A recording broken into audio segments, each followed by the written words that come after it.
number 4. Now let us move to the next chapter, which is chapter number 5, equilibrium of a rigid body. Now this chapter is going to be covered from the same textbook जो इससे पहले हम इस्तेमाल करते रहे, which is Engineering Mechanics Statics by R.C. Hibbeler. 12th edition जो है उसी को हम follow कर रहे होंगे.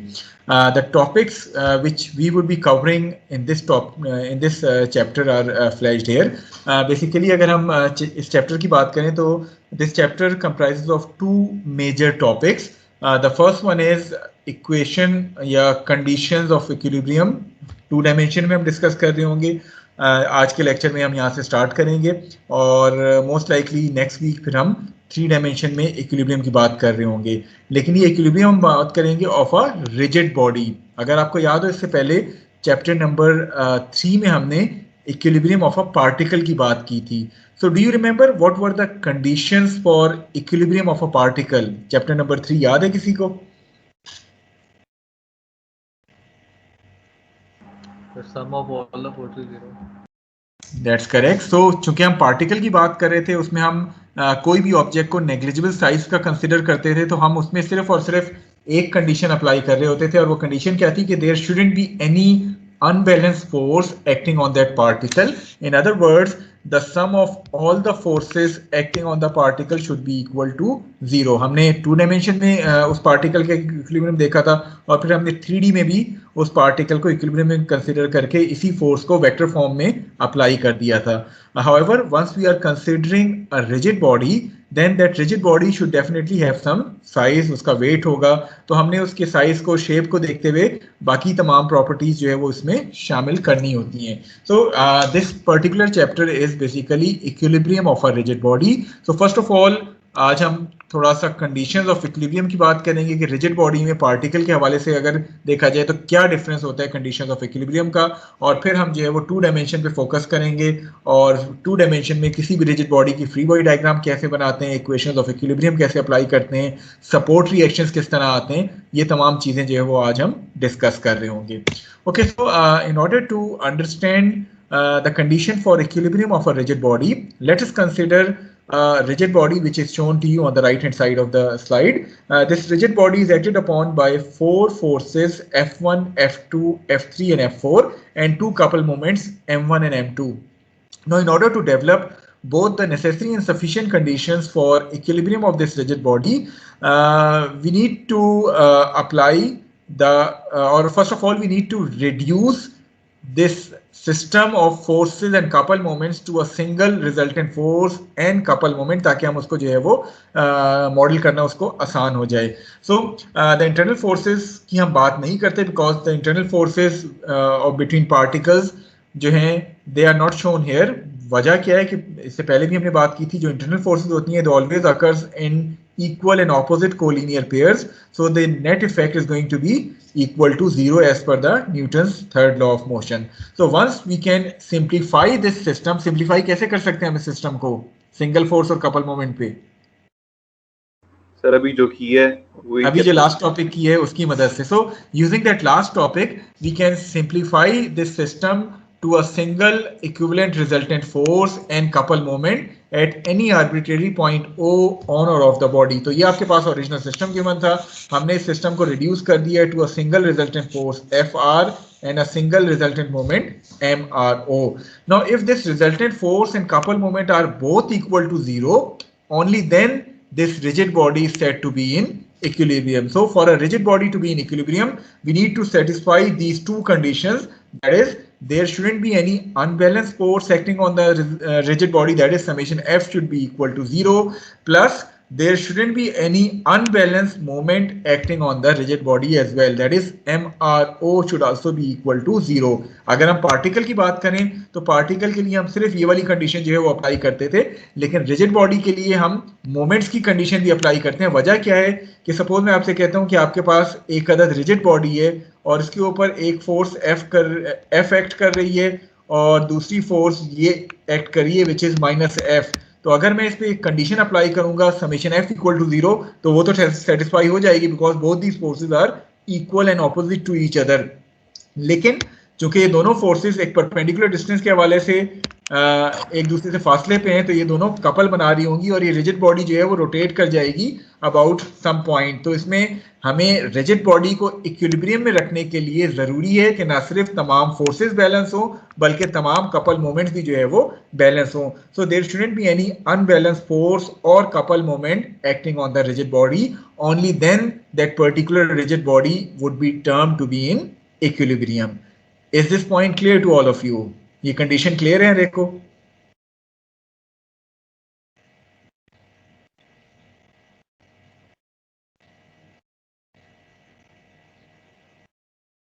जी जवाब दे दें, are the conditions clear to all of you? Yes sir. जी सर जी। चलें, Yes, मेरे आपसे एक क्वेश्चन है, उसका जवाब दीजिएगा। हमने पार्टिकल पे ये समेशन m वाली कंडीशन क्यों नहीं अप्लाई की थी?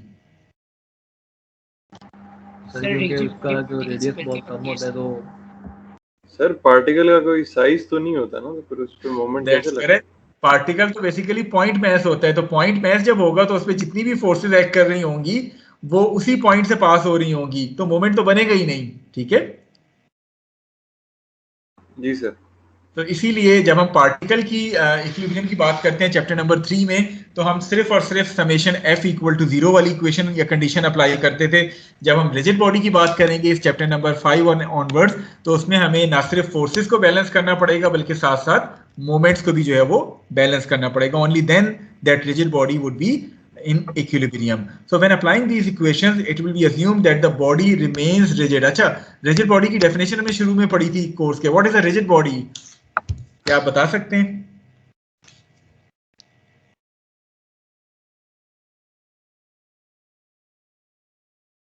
सर पार्टिकल्स के दरमियान डिस्टेंस सेम रहता है।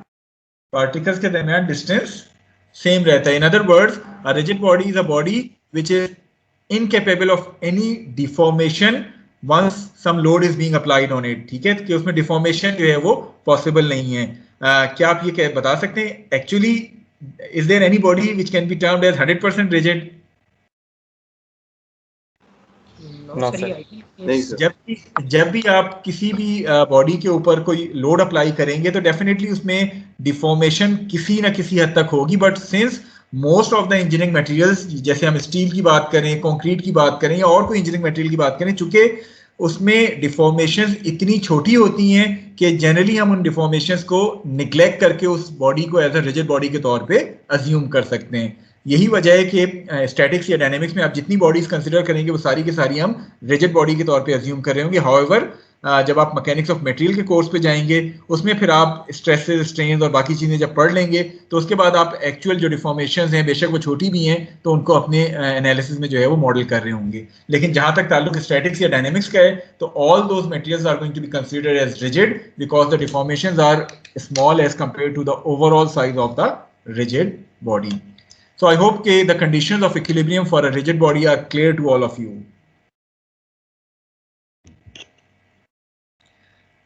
Okay, now once these conditions are clear, then let us move to our main topic, which is equilibrium of a rigid body in 2 dimensions.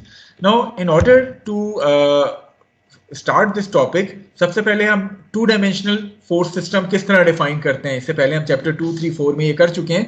What is a 2 dimensional force system? Any one of you can define it?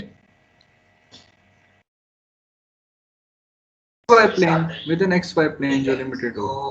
Within a plane, अगर तमाम forces एक ही plane में act कर रही हैं, so a 2 dimensional or coplanar force system is one where all the forces acting on that body lies or may be projected onto a single plane. कोई भी एक plane में तमाम forces जो है वो lie करती हो तो हम कहते हैं कि the body is subjected to a coplanar force system.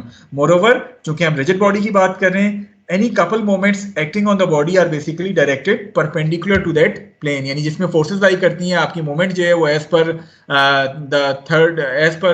the right hand rule, वो तमाम के तमाम moments जो हैं they are going to be perpendicular to the plane जिसमें forces जो है वो act कर रही हैं। For example, आपके पास right side पे एक aeroplane दिखाया गया है, इसके ऊपर ये जो तमाम forces हैं इनको हम project कर सकते हैं to the centroidal axis जो कि इस plane के center से पास हो रही है, उस plane में ये तमाम forces को model कर सकते हैं। So this plane is basically acted upon by a coplanar force system as shown to you. तो इस टॉपिक में हम वो तमाम सिस्टम्स कंसिडर करेंगे जो कि वो तमाम रिजिड बॉडीज कंसिडर करेंगे जो कि कोप्लेनर फोर्सेस के अंडर जो है वो जिन पे कोप्लेनर फोर्सेस जो है वो एक्ट कर रही हैं। Successful applications of the equations of equilibrium requires a complete specification of all the known and unknown external forces that acts on the body, and the best way to do this is to draw the free body diagram of that rigid body. Now I'm going to stop here. सबसे पहले आप में से कोई एक student अगर मुझे free body diagram की डेफिनेशन बता दे कि what is a free body diagram. Chapter number 3 में हमने पढ़ा था फ्री बॉडी डायग्राम के हवाले से। सर जहाँ पे हम फोर्सेस को सिंपलीफाई कर लेते हैं जिस डायग्राम के अंदर, कोई बेहतर डेफिनेशन, मजीद बेहतर डेफिनेशन? सराउंडिंग से सेपरेट कर लो। बेसिकली फ्री बॉडी डायग्राम के लिए हम करते हैं क्या है कि जो भी हमारा सिस्टम होता है, जैसे कि हमारा सिस्टम चैप्टर नंबर 3 में पार्टिकल था, तो जो भी हमारा पार्टिकल था उसको हम आइसोलेट कर लेते हैं फ्रॉम इट्स सराउंडिंग। जब आप उसको आइसोलेट करते हैं, यानी जितने कनेक्शन जहां से वो सराउंडिंग से कनेक्ट हुआ होता है, हर कनेक्शन को रिमूव करने के नतीजे में आपको क्या मिलता है? रिएक्शन फोर्स मिलती है। तो बिल्कुल इसी तरह हम यहाँ रिजिड बॉडी को भी आइसोलेट करेंगे from its surrounding. So in order to draw a free body diagram we need to isolate or cut free that rigid body from its surrounding. On this sketch, it is necessary to show all the forces and couple moments. अब इसमें चूंकि rigid body की हम बात करें तो forces भी आ रही होंगी और साथ साथ couple moments भी आ रहे होंगे। So आपके पास कुछ applied forces होंगे, कुछ applied couple moments होंगे, वो आपने उस rigid body के ऊपर show करने, प्लस हर surrounding के connection को खत्म करने के नतीजे में आपको कुछ reaction forces मिल रही होंगी। आपने उन reaction forces को अपनी free body diagram पे उस rigid body के ऊपर show करने, और साथ साथ उस rigid body का weight होगा, वो भी आपने उस फ्री बॉडी डायग्राम के ऊपर जो है वो इंडिकेट करना है। तो ये तमाम चीजें जब आप कर लेंगे तो आपकी फ्री बॉडी डायग्राम कंप्लीट हो जाएगी। And once that free body diagram is complete, then you can apply the conditions of equilibrium on that rigid body, that is summation F equal to 0 and summation M equal to 0। So अगर आपके पास free body diagram सही बनी है तो definitely इसी free body diagram से आपके पास ये कंडीशन या इक्वेशन जो है वो डिराइव हो रही हैं, ये भी सही आएंगी। हाउएवर अगर आपने जल्दी दिखाई और फ्री बॉडी डायग्राम पे आपने फोर्सेस सही शो नहीं की तो डेफिनेटली गलत फ्री बॉडी डायग्राम से आपको गलत इक्वेशन मिलेंगी, जिससे आपको गलत सोल्यूशन जो है वो मिल रहा होगा। तो कोशिश करें, खासतौर पे पार्टिकल में तो फ्री बॉडी डायग्राम इतना ज़्यादा मुश्किल नहीं होती थी, रिजिड बॉडी के केस में फ्री बॉडी डायग्राम थोड़ी सी कॉम्प्लिकेटेड होती है बनाना, क्योंकि वो रिजिड बॉडी मुख्तलिफ जगहों से कंस्ट्रेंट होती है, कनेक्टेड होती है, आपको हर कनेक्शन के नतीजे में कुछ सपोर्ट रिएक्शंस मिल रहे होते हैं। तो बड़े ध्यान से थोड़ा सा टाइम लगा के आपने फ्री बॉडी डायग्राम जो है वो बनानी होती है, क्योंकि इसी फ्री बॉडी डायग्राम से आपकी इक्वेशंस आ रही होती हैं और उन्हीं इक्वेशन से फिर आपका सोल्यूशन आता है। तो एक चीज अगर गलत है तो ऑटोमेटिकली आगे सारा क्वेश्चन आपका गलत हो जाएगा। तो कोशिश करनी है कि फ्री बॉडी डायग्राम बनाते हुए थोड़ा सा आप कंसंट्रेट करें, जो कनेक्शन आप खत्म कर रहे हैं उनको जरा गौर से देखें कि किस तरह का कनेक्शन है और किस कनेक्शन को खत्म करके आपको किस तरह का सपोर्ट रिएक्शन जो है वो मिल रहा होता है। ओके, अगर आपको पार्टिकल की फ्री बॉडी डायग्राम याद हो तो उसमें कितनी तरह की फोर्सेस आपको पार्टिकल के कनेक्शंस खत्म करने से मिल रही होती थी? कोई थोड़ा सा रिमाइंड करवा सकते हैं स्टूडेंट? कंस्ट्रेंट्स क्या क्या होते थे पार्टिकल के?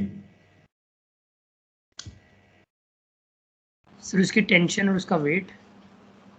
टेंशन होता था, वेट होता था, मे बी अगर कहीं रोप के साथ वो कनेक्टेड है तो रोप को रिमूव करके रोप की टेंशन आ जाती थी, अगर स्प्रिंग के साथ कनेक्टेड है तो स्प्रिंग फोर्स आ जाती थी।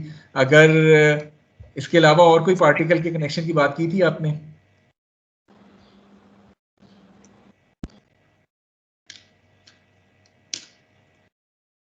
अच्छा, वो तो सिंपल पार्टिकल था तो उस पर यही एक दो तरह के सपोर्ट रिएक्शंस आ रहे होते थे। लेकिन इस चैप्टर में जब हम रिजिड बॉडी की फ्री बॉडी डायग्राम की बात करते हैं तो रिजिड बॉडी में भी उसमें नंबर ऑफ कंस्ट्रेंट्स जो है वो पार्टिकल के मुकाबले में बहुत ज्यादा होंगे। कहीं से वो किसी जगह से कोई बीम पिन कनेक्टेड होगी, मे भी हो सकता है कोई बीम जो है वो सिंपली सपोर्टेड हो सकता है कोई बीम जो है वो दीवार में फिक्स हुई भी हो। तो मुख्तलिफ तरह के सपोर्ट रिएक्शंस आपके पास आ सकते हैं।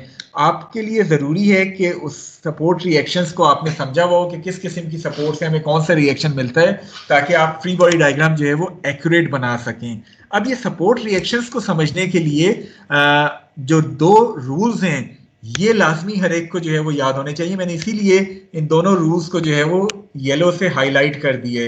ये रूल्स क्या कहते हैं, पहले हम इसको थोड़ा सा एक दफा सुकून के साथ पढ़ते हैं, उसके बाद फिर हम इसको समझने की कोशिश करेंगे with different examples. So support reactions की जगह जब हम बात करें, general rule regarding the various type of support reactions that occur at supports and points of contact between the rigid bodies subjected to coplanar support systems are. पहला rule क्या है कि दिस इज रूल नंबर 1 जब आप support reactions decide कर रहे हो। If a support prevents the translation of a body in a given direction, then once you remove that support, you are going to include a reaction force in that particular direction. कहने का मकसद क्या है कि अगर आपके पास कोई constraint या कोई सपोर्ट जो है वो ट्रांसलेशन किसी डायरेक्शन में रोक रही है, ट्रांसलेशन से क्या मुराद है? What is translation?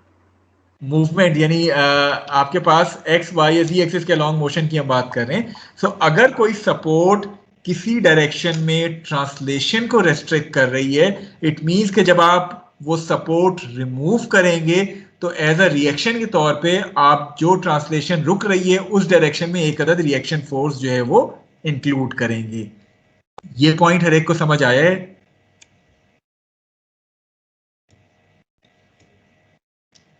अभी हम इसको एग्जांपल्स के साथ भी समझेंगे। बहरहाल दूसरा रूल क्या कहता है? The second rule says if a support prevents some rotation, यानी अगर आपके पास जो सपोर्ट है, जो भी कंस्ट्रेंट है, जो भी सपोर्ट है, वो किसी रोटेशन को भी प्रिवेंट कर रही है, तो जब आप उस सपोर्ट को रिमूव करेंगे तो एज अ रिएक्शन के तौर पे आप एक अदद कपल मोमेंट जो है वो अपनी रिजिड बॉडी पे एक्सर्ट करवाएंगे। ठीक है, तो दो रूल्स हैं जिसका आपने ख्याल रखना है। अभी आगे मुख्तलिफ तरह के हम सपोर्ट रिएक्शंस देखेंगे, लेकिन हर सपोर्ट रिएक्शन में यही दो रूल्स फॉलो हो रहे होंगे, इसलिए मैं बार बार इन रूल्स पे फोकस कर रहा हूँ। मैं दोबारा इनको रिपीट कर देता हूँ, उसके बाद फिर हम मुख्तलिफ एग्जाम्पल्स के साथ इनको मजीद समझने की कोशिश करेंगे। जब जब कोई भी सपोर्ट रिएक्शन ट्रांसलेशन को रेस्ट्रिक्ट कर रही होगी किसी डायरेक्शन में, तो आप जब उस सपोर्ट को रिमूव करेंगे, you are going to get a reaction force in the direction of that translation. इसके मुकाबले में अगर कोई सपोर्ट जो है वो रोटेशन को प्रिवेंट कर रही है, रोटेशन को रेस्ट्रिक्ट कर रही है, तो जब आप उस सपोर्ट को रिमूव करेंगे तो आपको एक अदद कपल मोमेंट अपनी उस फ्री बॉडी डायग्राम पे एज अ रिएक्शन के तौर पे इंक्लूड कराना पड़ेगा। सर वैसे रोटेशन भी सॉर्ट ऑफ ट्रांसलेशन नहीं है? नहीं, अभी थोड़ा सा वेट कर लें क्वेश्चन एंड आंसर्स का। मैं आपको 2-3 एग्जांपल्स के साथ समझाता हूं, उसके बाद फिर आपके क्वेश्चंस लेंगे। ठीक है, बस ये कहने का मकसद ये इन रूल्स को जहन में रखें, क्योंकि आगे की हमारी 1-2 स्लाइड जो है वो इन्हीं रूल्स के ऊपर बेस कर रही हैं। बल्कि ये पूरा चैप्टर ही अगर देखा जाए, बेशक वो 2 डायमेंशन है या 3 डायमेंशन है, वो इन्हीं 2 रूल्स के ऊपर बेस करेगा। Okay, let us start with a simple roller support. Roller support क्या होती है कि आपके पास एक अदद बीम है जो कि मैंने यहाँ शो की हुई है।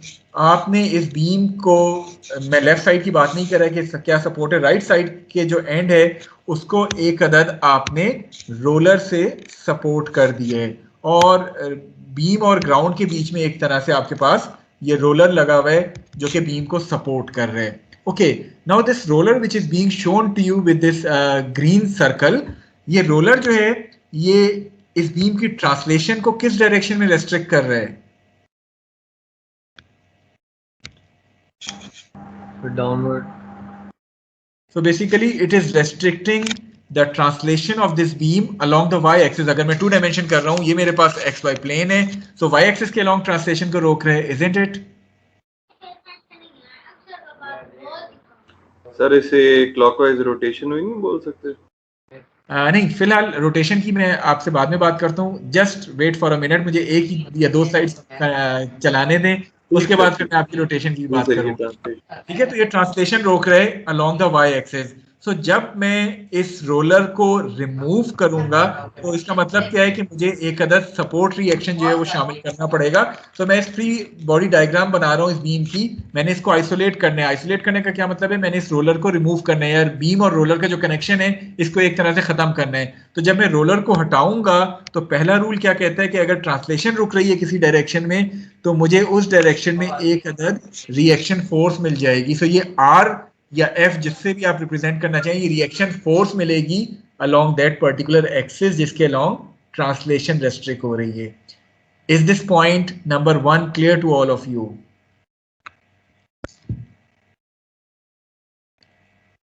So whenever in any problem आपको roller support नजर आए तो roller support को जब आप रिमूव करेंगे तो आपको रिएक्शन के तौर पे एक अदद फोर्स मिल जाएगी जो कि उस ट्रांसलेशन जिस डायरेक्शन में रुक रही है उस डायरेक्शन में आपको वो फोर्स मिल जाएगी. अच्छा, सेकंड टाइप ऑफ सपोर्ट जो कि रिजिड बॉडी को मिल सकती है वो पिन सपोर्ट है. पिन सपोर्ट क्या होती है? आप लोग ड्राइंग पढ़ लें, आपको पिन सपोर्ट का फ्रंट व्यू और साइड व्यू शो किया गया है. ये वो बीम है जिसको इस पॉइंट के ऊपर आपने पिन कनेक्शन दे दिए है. अब पिन कनेक्शन मुझे बताएं, पिन कनेक्शन अगर मैं वही XY प्लेन कंसीडर करूं तो पिन कनेक्शन इसकी ट्रांसलेशन को किस किस एक्सिस के अलोंग रोक रहा है? Sir Z axis. एक तो इस एक्सिस के बीम ट्रांसलेट नहीं कर सकती because of this pin connection, ऐसा ही है? जी सर, वाई एक्सिस पे भी नहीं ट्रांसलेट कर सकती. वाई एक्सिस पे भी ट्रांसलेट नहीं कर सकती. इट मींस के दोनों डायरेक्शन में ट्रांसलेशन रुक रही है बीम की. So once I remove this pin connection I am going to get a reaction force Rx along x axis, a reaction force Ry along the y axis. ठीक है, ये तो ट्रांसलेशन रुकने से आ गई. अब मुझे ये बताएं, क्या ये जो बीम है ये इस पिन पॉइंट के अबाउट रोटेट कर सकती है? जी सर, कर सकते. ठीक है, रोटेट तो कर सकती है. इट मींस के रोटेशन यहाँ रेस्ट्रिक्ट नहीं हो रही. So I am not going to apply this rule number 2 here because the rotation is permitted at pin. So once I remove a pin joint I am only going to get two reaction forces, one along the x-axis, the other one along the y-axis, because the pin joint is restricting only the translation along the x and y-axis. Is this point clear to all of you?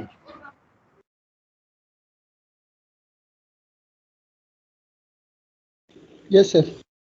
So the resultant of these two fx and fy is this reaction force F acting at an angle phi. So अगर आपके पास fx और fy आ जाते हैं तो you can determine this f and phi as well. Okay, so अभी हमने पहली support की बात की जो कि रोलर सपोर्ट थी. Second type of support which you may encounter in various problems is the pin support.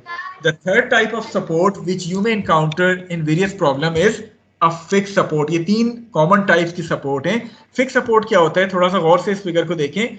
आपने इस बीम को इस दीवार के अंदर जो है वो फिक्स कर दी है. काइंडली अपने माइक्स म्यूट कर लें. आपने इस बीम को दीवार के अंदर फिक्स कर लिया है. अब जब आप इस बीम की फ्री बॉडी डायग्राम बनाने के लिए जाते हैं तो आप करते क्या है कि इस बीम को आइसोलेट करेंगे या इसका और दीवार का जो कनेक्शन है उसको रिमूव करेंगे. अब ये जो दीवार है ये बीम की ट्रांसलेशन को किस डायरेक्शन में रोक रहा है? अगर मैं आपसे वही XY एक्सिस कंसीडर करूं तो ट्रांसलेशन इस दोनों डायरेक्शन में सर, दोनों डायरेक्शन में. सो आपके ये जो बीम है ये इस डायरेक्शन में भी ट्रांसलेशन इसकी रुक गई है, वाई डायरेक्शन में भी इसकी ट्रांसलेशन रुक गई है. तो जब आप बीम को रिमूव करेंगे तो Fx, Fy या Rx, Ry दो अदद रिएक्शन फोर्सेस आप शो करेंगे at this point of the beam जहां दीवार लगी थी. अब मुझे एक और बात बताएं, ये जो दीवार की वजह से क्या बीम रोटेट कर सकती है? No sir. तो चूंकि रोटेशन भी रेस्ट्रिक्ट हो रही है सो आप ये वाला रूल पढ़ें, if the rotation is also restricted. तो रोटेशन रेस्ट्रिक्ट होने के नतीजे में मुझे क्या मिलेगा जब मैं मॉडल कर रहा हूँ इसकी फ्री बॉडी डायग्राम को? एक अदद कपल मोमेंट मिलेगा. तो मेरे पास इन दो Fx, Fy के अलावा एक अदद कपल मोमेंट भी जो है वो आ जाएगा जिसको मैं अपनी फ्री बॉडी डायग्राम पे शो कर रहा हूँ. Is this point clear to all of you?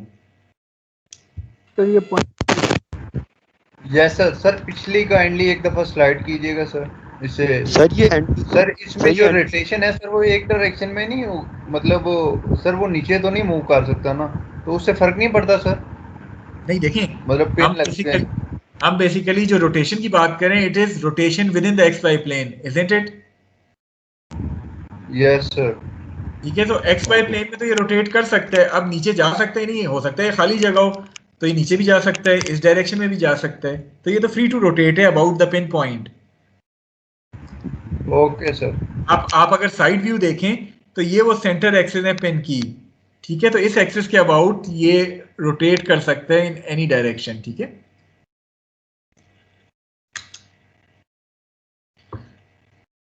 चलें, अब इस फिक्स सपोर्ट से कोई सवाल करना चाह रहा था आप में से?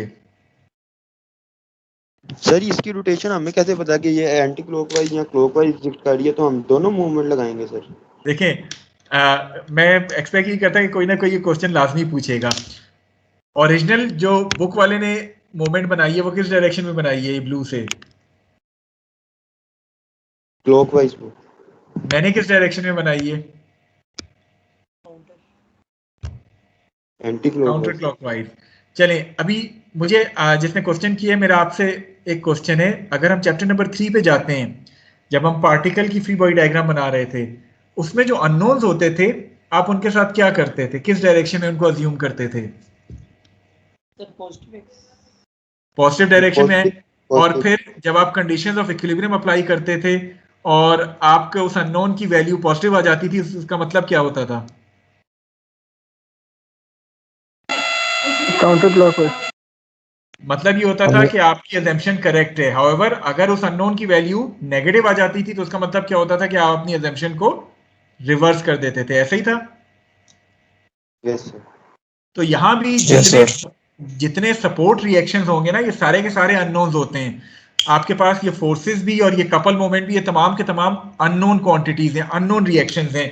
आप इनको, जनरल प्रोसीजर क्या है कि आप इनको पॉजिटिव डायरेक्शन में अज्यूम कर लेते हैं। अगर फोर्स है तो वो पॉजिटिव एक्स या पॉजिटिव वाई की तरफ अज्यूम कर लें। अगर मोमेंट है तो आप इसको काउंटर क्लॉकवाइज अज्यूम कर लें। कंडीशंस ऑफ इक्विलिब्रियम अप्लाई करें, उन कंडीशंस को, इक्वेशंस को अप्लाई करके अगर तो इन अननोन्स की वैल्यू पॉजिटिव आ गई, इट मींस कि आपकी अजम्पशन करेक्ट है। अगर इसकी वैल्यू नेगेटिव आ गई तो आप अपनी अजम्पशन को रिवर्स कर लें। तो डायरेक्शन के हवाले से कोई इशू नहीं है, आप किसी भी एक डायरेक्शन में, जनरली पॉजिटिव डायरेक्शन में अज्यूम कर लेते हैं, सॉल्व करते हैं। अगर साइन पॉजिटिव आ गया, अजम्पशन करेक्ट है। साइन नेगेटिव आया, अजम्पशन को रिवर्स कर दें। Is this point clear to all of you? Yes sir. ठीक है। तो ये तो 3 तरह के सपोर्ट रिएक्शन थे जो कि मोस्ट कॉमनली आपको मिलेंगे मुख्तलिफ प्रॉब्लम्स में। रोलर सपोर्ट, फिक्स सपोर्ट या पिन सपोर्ट। इसके अलावा भी बेइंतहा तरह के कनेक्शन मिल रहे होंगे। एक एक करके हम इन कनेक्शंस को देखते हैं और उसके बाद फिर हम आज का लेक्चर जो है वो यहाँ खत्म कर देंगे। ये टोटल 9 या 10 तरह के कनेक्शंस हैं। अब अगेन आपका पॉइंट ये होगा कि सर मेरे लिए तो पॉसिबल नहीं है इन 10 तरह के कनेक्शन को, और आगे 3D में भी आएगा इन कनेक्शन को याद करना। आपको याद करने की जरूरत भी नहीं है, सिर्फ आपको इन 2 रूल्स को जहन में रखना है जब जब आप किसी भी तरह के कनेक्शन को रिमूव करके रिएक्शन फोर्स या रिएक्शन मोमेंट शामिल कर रहे हो। तो हर जगह आपने इन्हीं 2 रूल्स को जो है वो फॉलो करना है। सो एक एक करके हम इन तमाम टाइप के कनेक्शंस को जो है वो देखते चले जाते हैं। The first type of connection जो कि रिजिड बॉडी की फिगर में आपको आ सकता है वो केबल कनेक्शन है। यानी ये रिजिड बॉडी किसी केबल के साथ कनेक्ट हुई हुई है। So once you remove that cable, आपको पार्टिकल के केस में केबल जब रिमूव करते थे तो क्या मिलता था? टेंशन मिलती थी। तो यहाँ भी रिजिड बॉडी के केस में भी जब जब केबल से ये कनेक्ट होगा और आप केबल को रिमूव करेंगे तो you are going to get a tension force. और टेंशन फोर्स से क्या मुराद है कि this force is going to be applied away from that rigid body. ठीक है? Yes sir. तो आपके पास जब जब केबल कनेक्शन आएगा तो एक ही अननोन होगा which is the tension force. So the reaction is a tension force which acts away from the member in the direction of the cable. So चूंकि केबल थीटा पे लगी हुई थी तो ये टेंशन भी थीटा ही एंगल के ऊपर एक्ट करेगी। Is this type of connection clear to all of you? Yes sir. ठीक है। अच्छा, second type of connection which you may encounter in various problems of this two dimensional rigid body is a weightless link. यानी आपके पास ये rigid body है जिसकी आपने एनालिसिस करनी है और ये रिजिड बॉडी जो है वो एक अदद लिंक, रिजिड लिंक के साथ कनेक्टेड है और ये rigid link further pin joint हुआ हुआ है टू द वॉल। अब आपने इस रिजिड बॉडी जो कि रेड से शो की गई है इसकी फ्री बॉडी डायग्राम बनानी है। इट मीन्स कि आपने इसको आइसोलेट करना है। इसको आइसोलेट करने के नतीजे में ये जो कनेक्शन है ये बेसिकली आप खत्म करना चाहते हैं जो कि रिजिड लिंक से ये जुड़ा हुआ है। तो जब आप रिजिड लिंक को रिमूव करेंगे तो you are going to get a reaction force F in the direction of that rigid link. बिल्कुल उसी तरह जिस तरह केबल कनेक्शन में आता था, लेकिन केबल कनेक्शन में हर दफा जो फोर्स आएगी वो टेंशन फोर्स होगी। यहाँ आपके पास जो फोर्स है वो टेंशन या कंप्रेशन दोनों आ सकती हैं। तो वही बात है कि आप किसी एक डायरेक्शन में इसको अज्यूम कर लें, जनरली टेंशन में इसको अज्यूम कर लें, सॉल्व करें। अगर एफ का साइन नेगेटिव आ जाए तो आप अपनी अजम्पशन को रिवर्स कर दें और आप कहें कि ये फोर्स जो है वो टेंशन नहीं बल्कि ये रिजिड लिंक जो है वो कंप्रेशन फोर्स जो है वो एक्सर्ट कर रहे हैं। Is this point clear to all of you?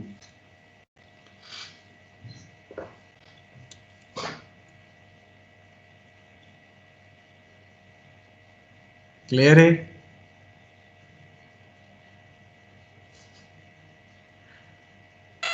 Yes, sir. अच्छा, third type of support reaction which you may encounter, जो कि हम पहले ही कवर कर चुके हैं, it is a roller support. Roller support, अब ये वाला जो रोलर लगा है ये किस डायरेक्शन में ट्रांसलेशन को रेस्ट्रिक्ट कर रहा है? Perpendicular to this incline plane, ऐसे ही है?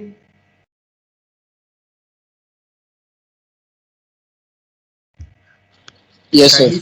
साथ साथ जवाब देते रहें ताकि मुझे पता चले कि आपको कुछ समझ आ रहा है। So since this roller is restricting translation perpendicular to that incline plane, so once you remove this roller, आपके पास पहला रूल क्या कहता था कि जिस डायरेक्शन में ट्रांसलेशन रुक रही है उस डायरेक्शन में आपको एक अदर रिएक्शन फोर्स जो है वो मिल जाएगी। So once I am removing this roller, मुझे जो है वो ये फोर्स मिल गई इन दिस पर्टिकुलर डायरेक्शन। ठीक है?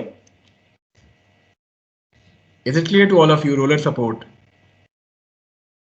Yes sir. सर ये ऊपर वाला जो दूसरा वाला है सर, सर जी, इसमें वेटलेस लिंक की, वेटलेस का क्या ताल्लुक है सर? एक्चुअली वेटलेस सिर्फ इसलिए कहा गया है कि जब आप मॉडल करते हैं तो ये लिंक का अपना भी तो कोई वेट होगा ना, जिसकी वजह से जो है वो रोटेशन पॉसिबल हो सकती है इस पॉइंट पे, तो इसलिए इसको वेटलेस लिंक कहा गया है कि इसका अपना वेट हम नेग्लिजिबल कंसीडर कर रहे हैं as compare to the overall weight of this rigid body. समझिए। ठीक है? अच्छा, चौथा जो सपोर्ट रिएक्शन है वो भी रोलर ही है, लेकिन अब रोलर एक स्लॉट के अंदर बंद है। अब इस स्लॉट को जब आप रिमूव करेंगे, रोलर और स्लॉट को, तो आपको अगेन उसी तरह ये जो रोलर और स्लॉट है बेसिकली ये ट्रांसलेशन किस डायरेक्शन में रेस्ट्रिक्ट कर रहे हैं? इस पर्टिकुलर डायरेक्शन में। यहाँ जो रोलर की एक्सिस है इस डायरेक्शन में तो the roller is free to translate, लेकिन ये जो ब्लू कलर की एक्सिस दिखाई गई है बेसिकली ये वो एक्सिस है जिसके अलोंग ट्रांसलेशन को रेस्ट्रिक्ट किया जा रहा है। तो आपके पास जब इस रोलर को रिमूव करेंगे तो इस एक्सिस के अलोंग एक अदर फोर्स रिएक्शन के तौर पे आपको मिल जाएगी। Is it clear to all of you? जी sir. Okay, the fifth type of support which you may encounter is a rocker support. Roller और rocker are exactly the same thing, सिर्फ फर्क क्या है कि रोलर के केस में आप छोटे छोटे रोलर्स लगा देते हैं, यहाँ रॉकर के केस में आप एक ही बड़ा सर्कल जो है वो लगाते हैं, but the function is same. Rocker is again restricting the translation perpendicular to this plane. So once you remove a rocker, you are going to get the same reaction force F that is perpendicular to the plane. अब देखें ये incline plane है, ये भी हो सकता था कि ये रॉकर आपके पास जो है वो यहाँ एक्सिस के अलोंग लगा होता, तो once you remove this rocker आपको इस एक्स एक्सिस के अलोंग फोर्स मिल जाती थी। तो हमेशा आपने देखना है कि किस एक्सिस के अलोंग ट्रांसलेशन रेस्ट्रिक्ट कर रहे हैं ये रोलर ये रॉकर, उस एक्सिस के अलोंग आपको रिएक्शन फोर्स जो है वो मिल जाएगी। Is this point clear to all of you? जी sir. Okay, the sixth type of connection which you may encounter is कि आपके पास वो रिजिड बॉडी डायरेक्टली किसी प्लेन के ऊपर पड़ी हुई है बजाय इसके कि रोलर या रॉकर से कनेक्टेड है। अब इस केस में इस रिजिड बॉडी की ट्रांसलेशन किस एक्सिस के अलोंग रेस्ट्रिक्ट हो रही है, क्या आप बता सकते हैं? सर पर वही परपेंडिकुलरली डाउन नहीं जा सकता, परपेंडिकुलर टू द प्लेन ये नहीं जा सकता। So once you remove that surface, आप ये जो सरफेस है इसको रिमूव करेंगे, you are going to get a force F perpendicular to that surface as a reaction force. अब यही सरफेस अगर हॉरिजॉन्टल होता, मतलब मैं आपसे कहता कि आपके पास ये रिजिड बॉडी यहाँ पड़ी हुई है, अब किस डायरेक्शन में मुझे रिएक्शन फोर्स मिलनी थी जब मैं सरफेस को रिमूव करता? सर सीधा ऊपर, सीधा ऊपर। तो ये मेरे पास रिएक्शन फोर्स आ जाती इस केस में। सो जब जब कोई रिजिड बॉडी किसी सरफेस के साथ कांटेक्ट में होगी, जब आप उस कॉन्टेक्टिंग सरफेस को रिमूव करेंगे तो you are going to get a reaction force normal या perpendicular to that contacting surface. Clear है ये चीज? जी सर। चलिए अब थोड़ा सा इसको गौर से देखें। अब जरा एक दो मुश्किल वो आ गए। कॉन्टेक्ट नंबर 7 आपको दिखाया गया है। सबसे पहले तो मुझे बताएं, ये इसकी जो डेफिनेशन है ये कहती है member pin connected to collar on a smooth rod. So आपके पास ये जो रिजिड बॉडी है जो कि मैं शो कर रहा हूँ with this red colour pen, तो ये रिजिड बॉडी कनेक्टेड है कॉलर के साथ, पिन कनेक्टेड है कॉलर के साथ, और कॉलर जो है it is free to translate along this incline axis. अब मुझे बताएं, ये रिजिड बॉडी जो है इसकी क्या रोटेशन रेस्ट्रिक्ट की जा रही है? No sir. तो रोटेशन रेस्ट्रिक्ट नहीं हो रही, इट मींस के कपल मूवमेंट नहीं आना चाहिए, ठीक है? जी सर। अच्छा, दूसरा अगर मैं कहता हूं कि ये मेरे पास एक्स एक्सिस हैं जो कॉलर की एक्सिस हैं और इस perpendicular to the collar axis में वाई एक्सिस डिफाइन करता हूं, तो ये बताएं कॉलर का मोशन किस एक्सिस के अलोंग रेस्ट्रिक्ट हो रहा है, एक्स के अलोंग या वाई के अलोंग? वाई के लॉन्ग सर। वाई के अलोंग रेस्ट्रिक्ट हो रहा है, एक्स के along collar is free to move, isn't it? जी सर। सो एक्स एक्सिस के अलोंग ट्रांसलेशन परमिटेड है, रोटेशन परमिटेड है, रेस्ट्रिक्शन सिर्फ और सिर्फ वाई एक्सिस के अलोंग हो रहा है। So as per those two rules जो कि हमने पढ़े हैं, जब मैं इस कॉलर को रिमूव करूंगा I am going to get a reaction force which is along the Y axis. Clear है ये चीज? जी सर। कोई सवाल जो आप इस हवाले से पूछना चाहें? जरा गौर से इस फिगर को देखिए। वही चीज है ना, जिस तरह वो जो उससे पहले वाले हम कर रहे थे, वो एक रोलर वाला जो था, एक स्लॉट के अंदर रोलर वाला जो था। स्लॉट के अंदर रोलर वाला, बिल्कुल ठीक है। अच्छा, इस फिगर को गौर से देख लीजिए क्योंकि अगली फिगर जो मैं आपको दिखा रहा हूँ वो बड़ी हद तक इससे मिलती जुलती है, लेकिन उसमें रिएक्शंस डिफरेंट आ रहे हैं। सो आई होप कि एक दफा तमाम स्टूडेंट्स इस फिगर नंबर 7 को गौर से देख लें, कनेक्शन नंबर 7 को गौर से देख लें। उसके बाद अब जरा इस कनेक्शन नंबर 8 को छोड़ दें, कनेक्शन नंबर 9 को देखें। फर्क क्या है दोनों में, 7 और 9 में? और इसमें बस पिन नहीं है। इसमें हमारे पास पिन नहीं है उस बॉडी के साथ, तो अगर पिन ना हो तो क्या ये इस डायरेक्शन में रोटेट अप कर सकते हैं? नहीं सर। नहीं कर सकता। इट मींस कि रोटेशन भी जो है वो रेस्ट्रिक्ट की जा रही है, isn't it? Yes sir. तो रोटेशन रेस्ट्रिक्ट हुई, जो ट्रांसलेशन है वो अलोंग एक्स एक्सिस हो सकती है, क्या वाई एक्सिस हो सकती है ट्रांसलेशन? नहीं सर, वाई नहीं हो सकती। इट मींस के दो चीजें रेस्ट्रिक्ट हो रही हैं, एक वाई ट्रांसलेशन और एक रोटेशन।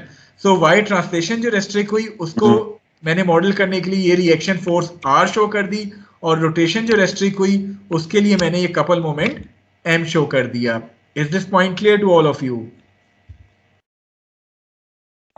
जी सर। यस। ठीक है। सो 7 और 9 जब जब आपको किसी फिगर में नजर आए, किसी प्रॉब्लम में नजर आए, तो काइंडली थोड़ा सा गौर से देख के सपोर्ट रिएक्शन आपने डालने हैं। अगर तो कॉलर पिन कनेक्टेड है तो मूवमेंट नहीं आएगी, अगर कॉलर फिक्स है तो आपके पास कपल मूवमेंट भी आएगी once you are removing that collar. अच्छा, उसके बाद 8 हमने बीच में मिस की है। 8 represent the same pin connection. तो जिस तरह से पहले बात हुई थी, जब पिन कनेक्शन रिमूव करेंगे तो एक तरह से दो अदर ट्रांसलेशन रेस्ट्रिक्ट हो रही हैं, सो आपको दो फोर्सेस मिल जाएंगी, Fx एंड Fy। इसके मुकाबले में जो नंबर 10 है वो फिक्स सपोर्ट है जो कि वॉल की हमने कंसिडर की थी।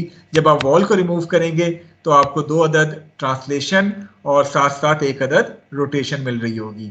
सो आई होप के all these 10 type of supports are clear to all of you. Yes sir. ठीक है। तो यही वो 10 टाइप की सपोर्ट्स हैं जो हमें मुख्तलिफ प्रॉब्लम्स में आ रही होंगी, और हम सपोर्ट को देखते हुए जो भी रिएक्शन है वो अपनी फ्री बॉडी डायग्राम पे इंक्लूड कर रहे होंगे। ये सारी के सारी सपोर्ट रिएक्शंस याद करने की जरूरत नहीं है। जिस तरह मैंने शुरू में भी कहा था, आपने बेसिकली करना क्या है, आपने इन दो रूल्स को जो है वो अपने जहन में रखना है जब भी आप कोई सपोर्ट रिएक्शन जो है वो डिसाइड कर रहे हैं। वो रूल्स क्या कहते हैं, फाइनली हम दोबारा पढ़ते हैं और फिर आज का लेक्चर खत्म करेंगे।